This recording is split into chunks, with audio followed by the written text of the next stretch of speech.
लंका को जीतकर सीता को वापस लेकर प्रभु राम अयोध्या पधारे। बरसों से जो अयोध्या राम राज्य का सपना देख रही थी वह पूर्ण हुआ। राम जी बैठे हैं, इतने में उस सभा में हनुमान का आना हुआ और जैसे ही हनुमान आए और उन्होंने श्री राम के चरणों में अपना शीश रख दिया और जैसे ही शीश रखा तो हनुमान के शीश पर राम ने अपना आशीष रख दिया। ध्यान रखना, शीश झुकेगा तो आशीष जरूर मिलेगा। जो झुकते हैं उन्हें आशीर्वाद मिला करता है, जो झुकते हैं उन्हें दुआएं मिला करती हैं और जो झुककर जीना जानते हैं उन्हें दुनिया की सारी संपदाएं प्राप्त हो जाया करती हैं। जो अकड़ के जीते हैं उन्हें दुनिया में कुछ भी प्राप्त नहीं होता है। इसलिए आपसे कह रहा हूं कि झुककर जियो और जो झुकेगा उसे इंसान तो क्या परमात्मा भी प्रेम उसे करने लगता है। ऐसा कोई धर्म ना होगा, ऐसा कोई संप्रदाय या मजहब ना होगा जिसमें उसके आराध्य को झुकने की कला ना सिखाई गई हो।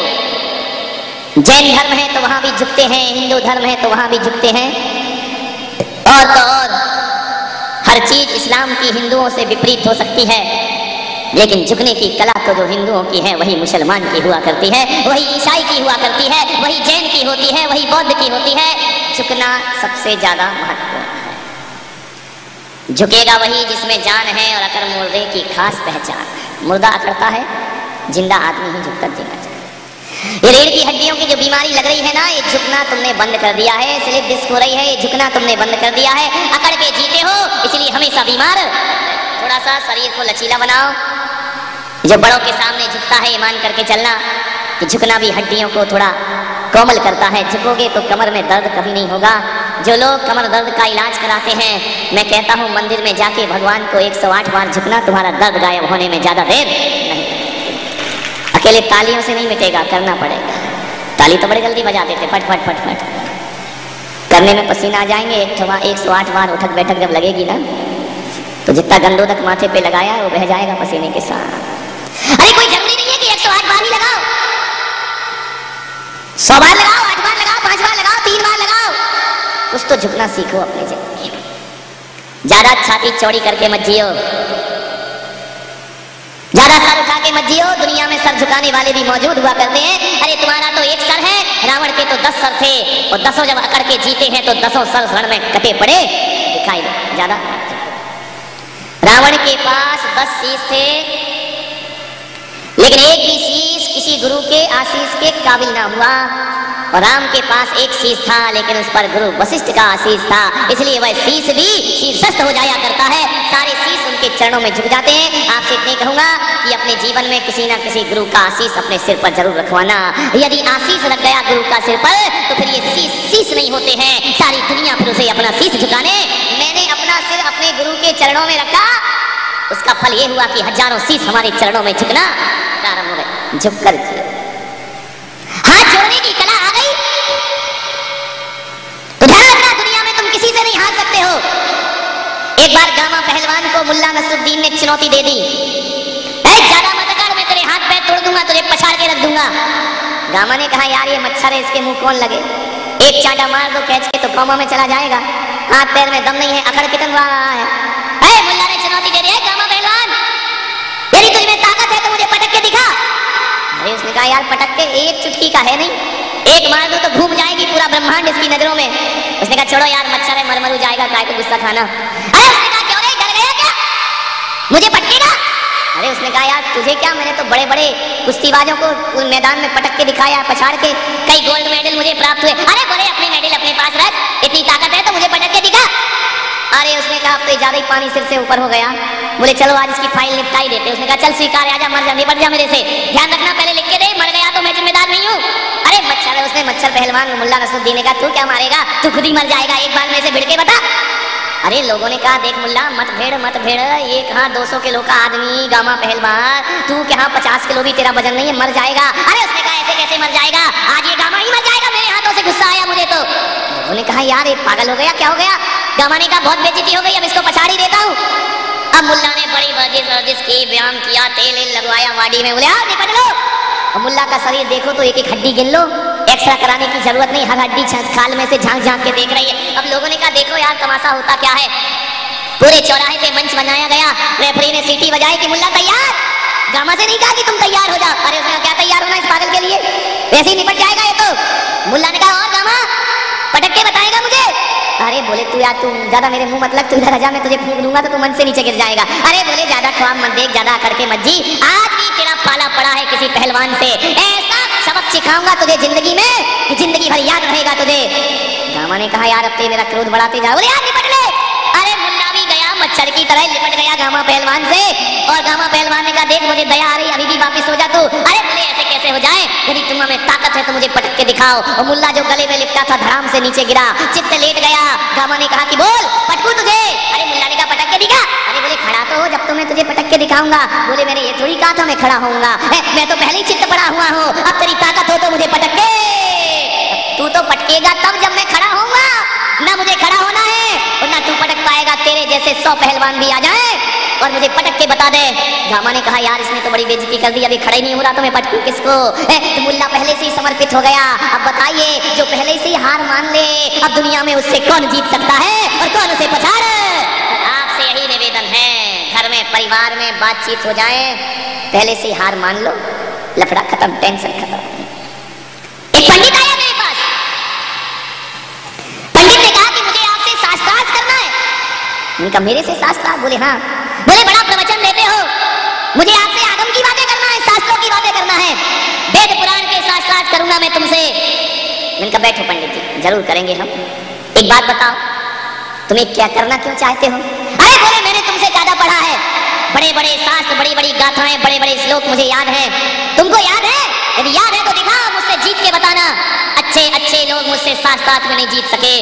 मैंने कहा चलो तू जीत गया तो क्या होगा, यही तो कहेगा ना कि महाराज मेरे से हार गए। बोले हाँ और क्या कहूंगा। और मैंने कहा और क्या मिलेगा। बोले और कुछ नहीं, लोग कहेंगे मैं बहुत बड़ा ज्ञानी हूँ। अरे मैंने कहा लोग कहें या ना कहें, पंडित शास्त्रार्थ करने में घंटा 2 घंटा लगेगा, अरे मैं करने से पहले ही हार मानता हूँ और मैं कहता हूँ तू जीत गया। और मैं अब घंटा भर माथा फोड़ी कौन करे भाई, तू यही तो चाहता है, तू जीत गया, जा तू जीत गया और तुझे इनाम दे देता हूँ। ध्यान रखिए किसी से जीतने जाओगे तो हार जाओगे। ध्यान रखो ज्ञानियों को जीत के नहीं जीता जाता है, ज्ञानियों को तो हार के जीता जाता है। जो हार जाता है दुनिया में वही जीत जाता है। ध्यान रखो, मैं कभी मुंह नहीं लगता पंडित पंडितों को, नहीं तुम्हें जो लगे वो करो, तुम्हारी गाथाएं, तुम्हारा पूजा पाठ, तुम्हें जो लगे वो करिए। एक सज्जन मेरे पास आए, एक पुस्तक मेरे पास रखी हुई थी, मैं उस किताब मेरी टेबल में रखी थी। उस व्यक्ति ने कल मुझसे पूछा कि बताइए महाराज इस राइटर के बारे में आपके क्या विचार हैं। मैंने थोड़ी देर उसको देखा, उसने फिर पूछा कि बताओ इसके बारे में आपके क्या विचार हैं। मैंने कहा इसको भी गोली मार और मुझे भी एक तरफ रख, ये बता कि तेरे बारे में तेरे क्या विचार हैं। दुनिया के विचार जानते रहते हो, आदमी अपने आप के विचार नहीं जानता है। मैंने कहा आप अपने आप के बारे में विचार रखिए, किसी राइटर के बारे में, किसी साधु के बारे में विचार रखने से फायदा क्या है। ये देखो मैं कितना ईमानदार धर्मात्मा हूँ। अरे बोले इस आदमी ने जैन धर्म को विकृत कर दिया है, जैन धर्म का स्वरूप बिगाड़ करके पेश किया है। मैंने कहा इस आदमी ने जो भी किया हो, बिगाड़ा हो, पूरी दुनिया को हिला दिया है।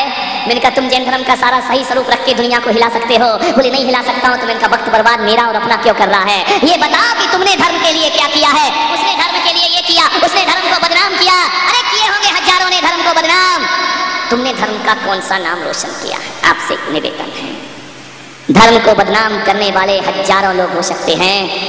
अरे मैं कहता हूँ हजारों लोग भी धर्म को बदनाम करें, लेकिन एक महावीर खड़े हो जाएं तो धर्म का नाम रोशन कर दिया करते हैं। जान रखिए महावीर किसी विरोधी से लड़े नहीं, उन्होंने तो अपना धर्म सारी दुनिया के समक्ष प्रस्तुत किया।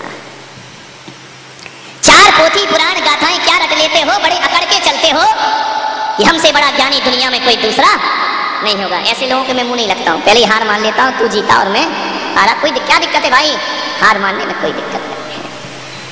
एक बात याद रखना, दुश्मन को जीतने का मन करता है, दुश्मन को जीतने में मजा आता है, और प्रेमी से हारने में मजा आता है। ध्यान रखिए जिससे हम प्रेम करते हैं उसे जीतना नहीं चाहते हैं, उससे हारते हैं तो हमें बहुत ज्यादा मजा आता है। यूं तो हम किसी के सामने झुकते नहीं हैं, लेकिन जब अपना पोता अपने को घोड़ा बनाता है तो जिंदगी में बहुत मजा आया करता है। जब वह बैठता है और कहता है कि चल रे घोड़े टम्मक तू, और जब वो बेटा कहता है, पोता कहता है कि लकड़ी की काठी और काठी पे घोड़ा और घोड़े की दुम पे जो मारा। इतना सुन नहीं पाते हो, और दादाजी घोड़ा बन के दौड़ना शुरू कर दे दो, ध्यान रखना। झुको, झुककर जियोगे बहुत कुछ मिलेगा। अरे छोटों की तो बात छोड़ो, मैं तो कहता हूं कि बड़ा आदमी भी झुक करके जिए तो उसे छोटों का सम्मान अपने आप प्राप्त हो जाता है। हनुमान झुके और जैसे ही शीश रखा कि राम ने उनके शीश पर अपना आशीष रख दिया। हनुमान बहुत खुश हुए। ध्यान रखना, देर देने वाले की तरफ से नहीं है, देर तो हम लेने वालों की तरफ से हुआ करता है। लोग कहते हैं कि भगवान हमें कुछ नहीं देता है, और मैं कहता हूं कि हमें भगवान से कुछ लेना आता नहीं। कौन नहीं देता? दुनिया में हर व्यक्ति देता है।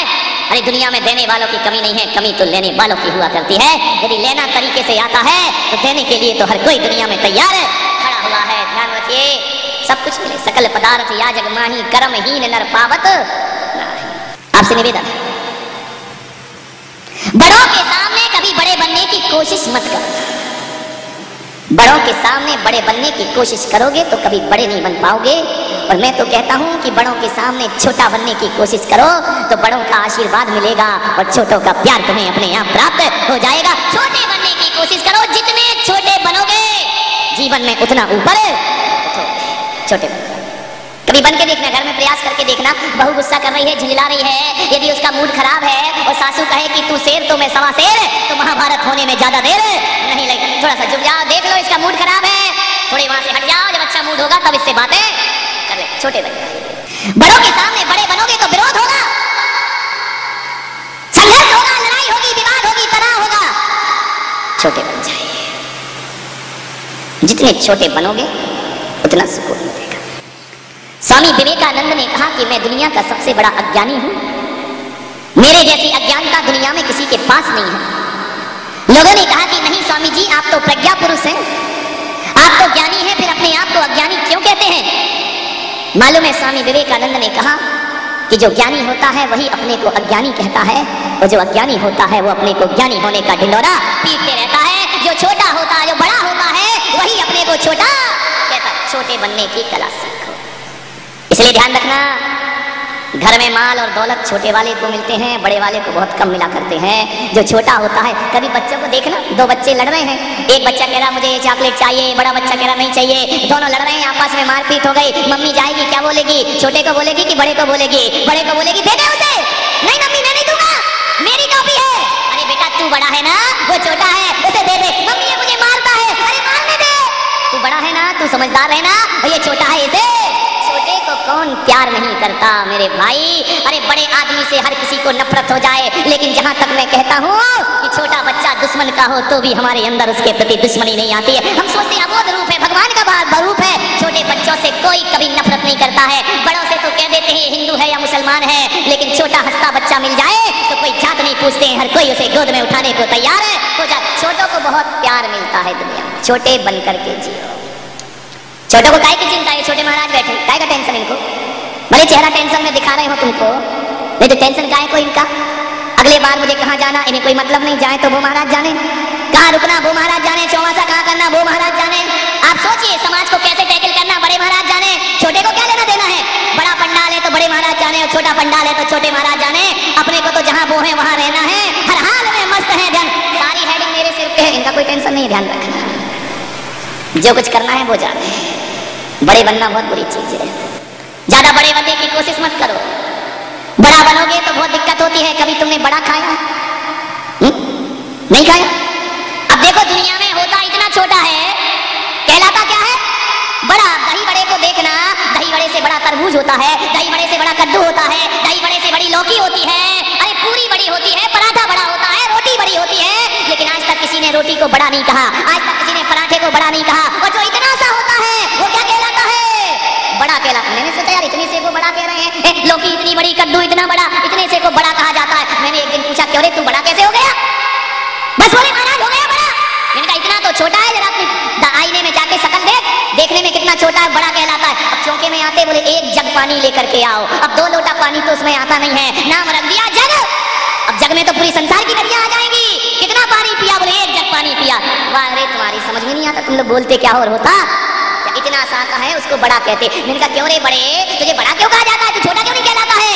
बोले महाराज ये बड़ा बनने के लिए मैंने देखा, कद्दू बड़ा बना तो उसे किसी ने बड़ा नहीं कहा, तरबूज बड़ा बना तो उसे किसी ने बड़ा नहीं कहा, और मैं जितना छोटा हुआ दुनिया ने मुझे उतना बड़ा कहना प्रारंभ कर दिया। इसलिए आपसे कहता हूँ जितने छोटे बनोगे उतने बड़े। मैंने कहा यार तू छोटा कैसे बना? अरे बोले महाराज ऐसे ही दुनिया मुझे बड़ा नहीं कहती है, मेरे साथ बड़ी दुर्दशा की गई। मैंने कहा क्या किया गया? बोले वो दाल थी ना उसको रात भर पानी में बुलाया गया। अच्छा बोले बड़ी सिकड़ी थी, पानी में डाला था बड़ी फूल गई अहंकार में, इतनी मोटी हो गई। अब जैसे ही मोटी हुई अब जो ज्यादा अकड़ेगा तो उसकी तो पिटाई होगी। जब मैं दाल खा तुम जब मैं फूल गई, फूलने के बाद मुझे पत्थर पे पीसा गया, मैं पिस गई, सारी फूलन निकल गई, मेरी सारी फूलन देवी बन के समाप्त हो गई, मुझे पीसा गया। और मैंने कहा फिर क्या हुआ? बोले पीसने के बाद फिर क्या? एक महिला ने उठाया, गोल गोल बनाया, एक गीला कपड़ा लिया, उसमें मुझे रखा, फिर मेरे पेट में उंगली डाल के छेद किया गया। कौन बोला महाराज तुमको कहां से मालूम? मैं भले नहीं बनाता हूं लेकिन मालूम सब है मुझे सब मालूम तुम्हारे घर में क्या होता है। ध्यान रखिए, शादी भले ना की हो लेकिन तुम्हारी बर्बादी तो मैंने जरूर देखी है कि शादी के बाद जीवन कैसा होगा। उसको गोल गोल किया, गोल गोल करने के बाद गीला कपड़ा हटाया, फिर खोलते कढ़ाई के तेल में उसे डाला जाता है, डालने के बाद फिर उल्टा जाता है, पलटा जाता है, गुलाबी कलर का हो जाता। कौन बोला महाराज तुमको खाना बनाना बहुत अच्छा आता है? ध्यान रखना, मुझे सब कुछ आता है लेकिन बनाऊंगा नहीं, ध्यान रखना, तुमसे ही बनवाऊंगा। ऊपर नीचे किया गया। बोले महाराज खोलते तेल में मुझे नचाया जाता है, नचने के बाद भी अभी मेरी कोई दशा नहीं सुधरी है। फिर निकाला जाता है एक झारे से, निकालने के बाद फिर मुझे दही के एक कुंड में डाल दिया जाता है, तब मुझे लोग दही बड़ा कह करके बुलाते हैं। उस दिन मुझे समझ में आया कि तू इसलिए बड़ा नहीं है कि कड़ाहे में उबाला गया, अरे बड़ा तू दही के चरणों में पड़ा इसलिए तू कहला गया दही। ध्यान रखना, बड़ा बनना है तो चरणों में गिरो, अपने आप बड़े बन जाओगे। ध्यान रखना, बड़ा बन के कोई बड़ा नहीं होता, ये बड़ा दही के चरणों में पड़ा इसीलिए कहलाया दही बड़ा। ध्यान रखना, बड़ा बनना हर कोई चाहता है, बड़े बन के कभी बड़े ना बन पाओगे, छोटे बनो दुनिया तुम्हें बड़ा कह करके पुकारने लगेगी। ध्यान रखिए, चरण छूने की कला सीखो। आजकल कोई अपने बुजुर्गों के पैर ही नहीं छूता है, उठकर अपने बुजुर्गों के पैर छुआ करो, उनके चरणों को प्रणाम किया करो। प्रातः काल उठाई रघुराई, माता पिता गुरु शीस नवाई। माता पिता और गुरु के चरण छुआ। गुरुओं के चरण छूना आसान है लेकिन माँ बाप के चरण छूना कठिन काम है। छोटे बनो, छोटे बनना ही बड़े बनने की एक कला है, और जितने छोटे बनोगे जितने झुकोगे उतनी कृपा मिलेगी। एक बात ध्यान रखना, अभागा वो नहीं है जिसके माँ बाप नहीं है, अभागा वो नहीं है जिस पर माँ बाप का साया नहीं है, और अभागा वो भी नहीं जिसके पास धन दौलत या माया नहीं है। अभागा तो वो है जिस पर गुरु की छत्र छाया नहीं है। ध्यान रखिए, ऐसा शीश बनाओ कि कोई गुरु अपना आशीष तुम्हारे सिर पर रख दे।